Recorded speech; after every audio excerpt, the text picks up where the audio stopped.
Thank you, Richard, and good morning, ladies and gentlemen, and thank you for inviting me to speak at this year's Highways UK event. It's a great pleasure to join you this morning. I did come to last year's event, so thank you for inviting me back. We have had a few changes in our national life and politics over the course of the past year. In fact, it seems to be changing on a daily basis, but certain things have not changed. Our focus upon transport investment is consistent.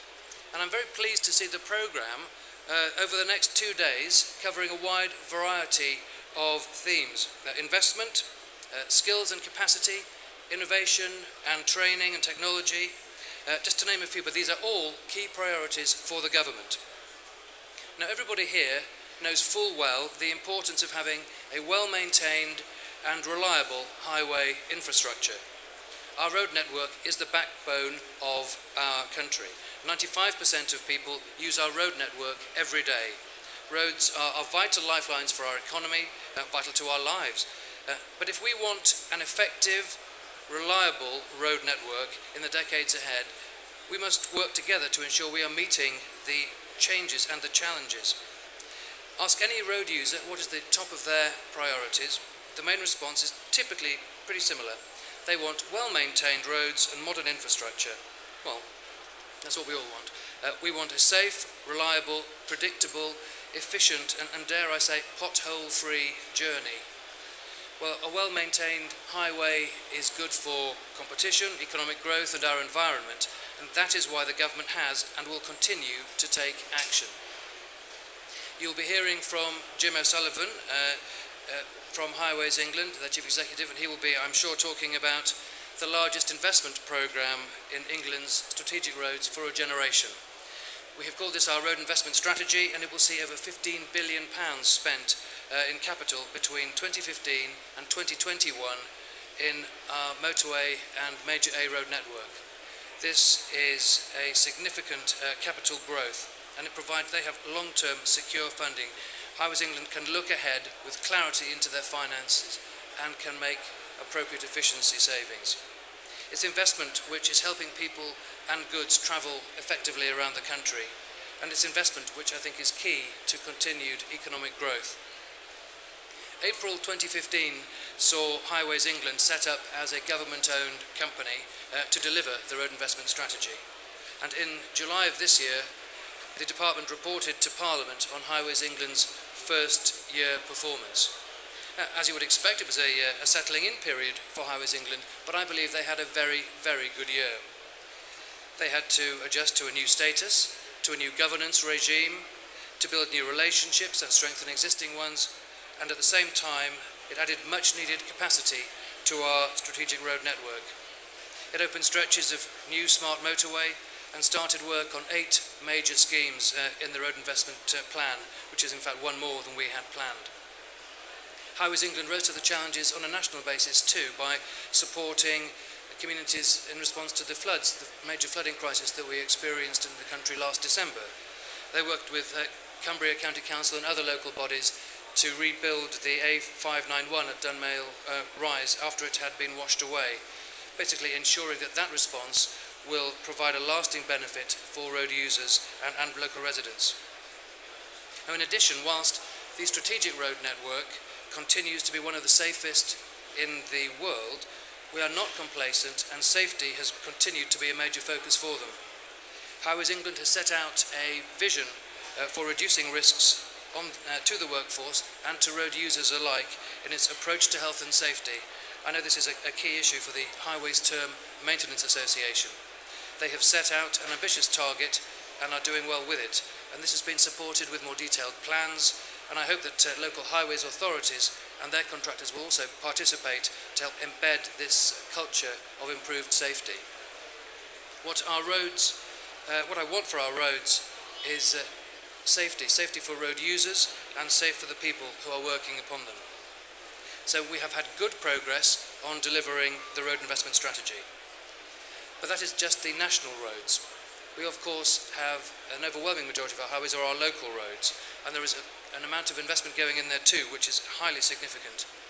In that case, between 2015 and 2021, we will be investing over £6 billion for local highways maintenance. and that includes a £250 million budget specifically for repairing potholes, which we calculated to be enough to repair about 4 million of them by 2021. We take the average price of filling in a pothole supplied by the Asphalt Industries Association and put that into the budget to get that figure. It is always the first question I ever get asked by any media. But we've also tied an element of our funding to best practice and ensuring that authorities have up-to-date asset management plan in place. But we cannot deliver the record level of investment without people and having a first-class supply chain to make it all happen. We basically need more people with the right skills employed in the longer term. And this means more skilled workers, attracting more graduates, and probably providing even more apprenticeships. Again, I'm encouraged by the progress that the sector has made. It's basically been stepping up to the challenges over the past few years. I know that later today you'll be hearing from Sir Terry Morgan on the excellent work that he has championed in respect to the transport infrastructure skills strategy. We saw the work that Terry had done as chair of Crossrail. Oh, hello, Terry. Saw the work that Terry had done on Crossrail and thought we want to have some of this extended right across our network, and that is exactly why we have brought forward the skills strategy and asked Terry to champion it. Well, we published the strategy earlier this year, and it had some key highlights within it. Basically working to deliver our ambition for 30,000 new apprenticeships over the next 5 years. Ensuring the right mix of apprenticeships are on offer for the transport sector. That therefore means including many at higher level. Meeting the challenges of new technologies by upskilling the existing workforce. Encouraging greater diversity within our workforce too. We need to make sure that when we are bringing in talent, we cast our net as widely as possible. And promoting transport and engineering as a career of choice for the brightest and the best. We also need, of course, to look to technology and new innovative approaches. The highway sector needs to seize the opportunity to embrace technology to deliver improved highways now and in the future. Basically, technology is transforming our society. Our lives are becoming increasingly digital and increasingly connected. This presents marvellous opportunities. Transport is no different to other parts of life where we're seeing such progress. I think we are in the foothills of ultimately what will be a seismic change in transport driven by emerging technologies and markets. Digital transformation is enabling enhanced public service delivery and integration, making our cities smarter and giving citizens better access to information and choice of services. I've just come from the Ordnance Survey stand, and at that stand they are making a pretty significant launch at this show this year. They're launching their OS Master Map Highways Network. Basically, this is a new road network data set that brings together the best of available information on our roads to create a single authoritative view of the network. As a department, we have invested £3 million in this project, and I'm very pleased that the data set will be the most comprehensive digital record of our road network to date. It has a wide range of applications and benefits. Basically, by creating one authoritative source, all of government, and that includes local government, will have a definitive point of reference for all current and future policies, reducing the burden on data exchange and maintenance of multiple sources. But the benefits include really enhanced journey planning, greater transparency, enabling emerging technologies, and have a common base for road statistics. And it can be overlaid with more information as new sources become available and the project develops. Like the OS Master Map, big data and the Internet of Things are making our infrastructure smarter, allowing us to assess the condition and manage the highways and other critical infrastructure more intelligently and efficiently, therefore reducing cost, but also disruption to the public and improving the resilience of the infrastructure itself. I know there are companies here at this exhibition already using video and other camera technology to help authorities understand more about the assets they have responsibility for.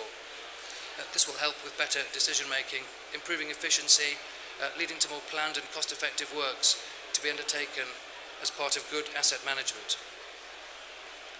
Vehicle technologies are also changing, and they're changing the way we drive already, and are set to change fundamentally our whole relationship with our vehicles.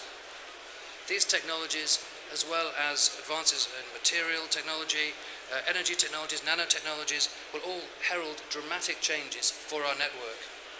I can see huge benefits available to us as a country from this, not just from individual users, but for all the implications it will mean for our society. And it basically is you, as in terms of our supply chain, the technology companies, the people that manage and operate our highways, that are a vital part of nurturing that highways innovation. By working collaboratively to develop new ideas, new technologies, and new ways of working that can deliver better outcomes for lower cost. We know there is pressure on finances, achieving the same for less, and the opportunities that are presented by technology have to be embraced. We need everybody to embrace this way forward. It is about having a very open-minded approach. That is not so straightforward. It's easy to say, not so easy to deliver when you're dealing with the challenges of a day job. But we need that open-minded approach where both standards and procurement approaches do not stifle new ideas, but are flexible and intelligent enough to encourage and incentivize innovation, whilst not compromising safety. And where successes are achieved, we need then go to spread them and share them so everybody can start to get the benefits from them. I think our role for government here is to act as an enabler, to enable this to happen. Innovation and technology are a crucial part of delivering our ambition, which is an expanded, modern road network that will support a modern, vibrant British economy. And we are taking an ambitious approach.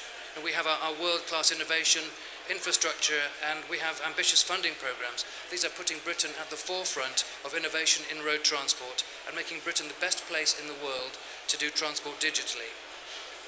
We're establishing Britain as a global leader in the development and introduction of new vehicle technologies. We're investing over £100 million in research and demonstration projects for connected and autonomous vehicles, what are normally referred to as driverless cars. It might sound like science fiction, but they are already in trial in this country.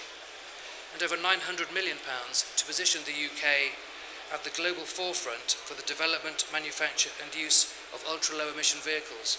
I want us to see the benefits, particularly the environmental benefits in our city centres where we're seeing huge pressure on air quality. But these vehicles are part of the answer to making our communities better places to live in. The first road investment strategy is incentivising highways innovation through strong efficiency targets. It's also providing Highways England with £150 million for the funding of innovation.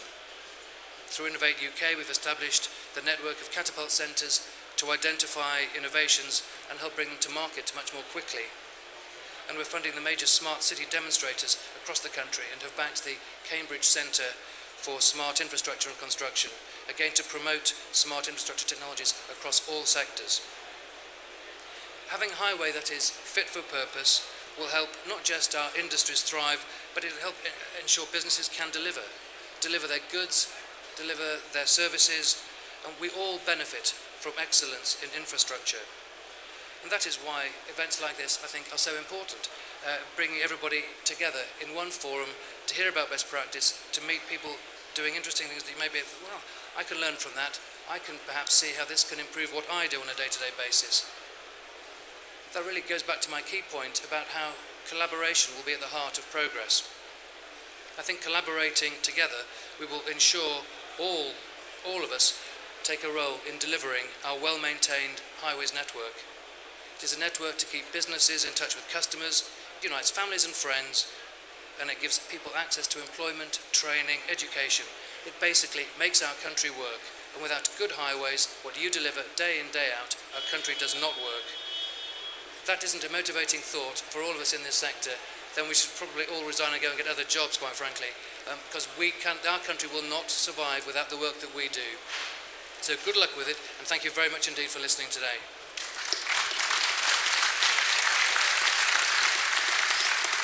Right.